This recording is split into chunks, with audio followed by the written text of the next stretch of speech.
Welcome back to Epic Game Tech. In one of my last videos, we all witnessed CPU upgrade from i5 to i7, and it was giving just a little bump in game FPS. So today I've decided to upgrade my GPU from GTX 1070 to GTX 1080 Ti. But how much of a difference we will get in game and other benchmarks? Let's find out! Before we start building and dig into the results, please consider subscribing so you don't miss upcoming videos. Actually, I was not only upgrading to 1080 Ti, but also moved the whole system to its new case and swapped some parts as well. I wanted to achieve a wide build with a good airflow for a while now. That's why Meshify C from Fractal Design is awesome. It's a high quality case with a really good airflow, even though it's quite a compact M80X case. When I saw this CPU cooler, I just knew I needed to get it for this build. I've never seen this brand before and it's really hard to pronounce it. I will not even try it. Okay, maybe I will, just for you guys. Alpenföhn EKL Broken 3. Normally, you would want to mount all of your fans before you put your motherboard in, but I've got this PC cooler Halo RGB fans just after a week or so, and I really recommend these fans, since they are quite cheaper than the well-known brands and delivers pretty much the same quality and super awesome looks. I will link my unboxing video at the top right corner. Also, I had to use a hacksaw to make a case modification, since I wanted to use a third intake fan at the front. GPU also needed some touch, and so I've sprayed it with a white paint in order to finish the looks of this build. Let's check it out, how much of a performance I've gained by upgrading from GTX 1070. At first, I will run through a few 3D Mark benchmarks and then some games. For a few tests, I had the data using both video cards, and I did quite some benchmarks using GTX 1080 Ti only. This is how a final PC setup looks like, and you will find links to all the parts I'm using in today's build in the description below. First, I will run through some 3D Mark benchmarks. In 3D Mark Firestrike, we got quite an impressive 28% higher score on a GTX 1080 Ti. Nothing to add here. One more 3D Mark benchmark, TimeSpy. Unfortunately, I didn't test this one on my GTX 1070, and so I got 9562 points on my GTX 1080 Ti. If any of you guys have a TimeSpy benchmark score using GTX 1070 or GTX 1080 Ti, please post it in a comment section below so we could compare it.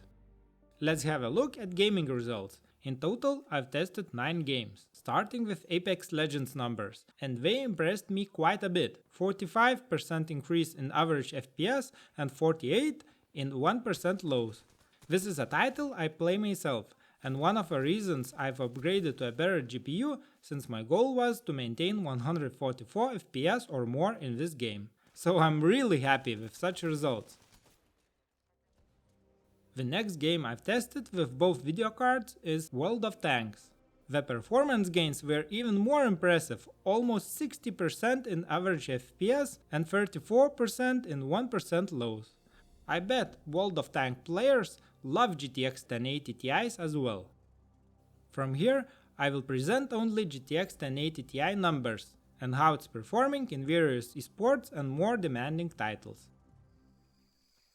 Shadow of a Tomb Raider performance was really good, 121 FPS on average and 68 FPS as 1% lows. I bet many of you guys can play 1440p or even 4K with some settings adjustments just fine. Assassin's Creed Odyssey, one of the most demanding titles I've tested.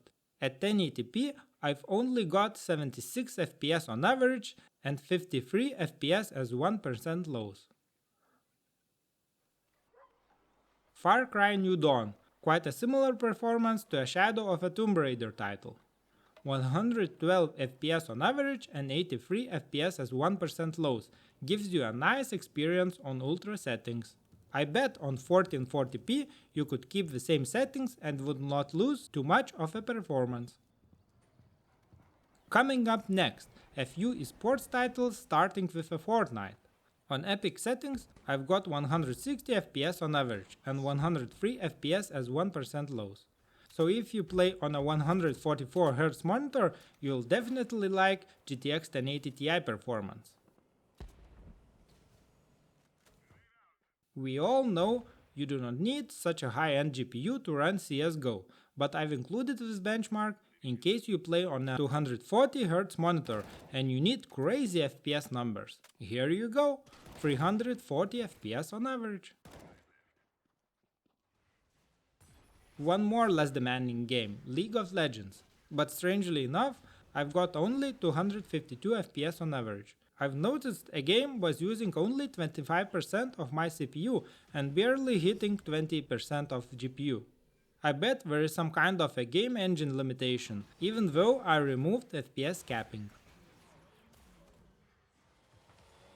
Rocket League. These numbers completely blows everything. 450 FPS on average and 321 FPS as 1% lows. I'm not sure if pro players use 240Hz monitor for this game, but it's definitely hitting a roof. Well, the results speak for themselves.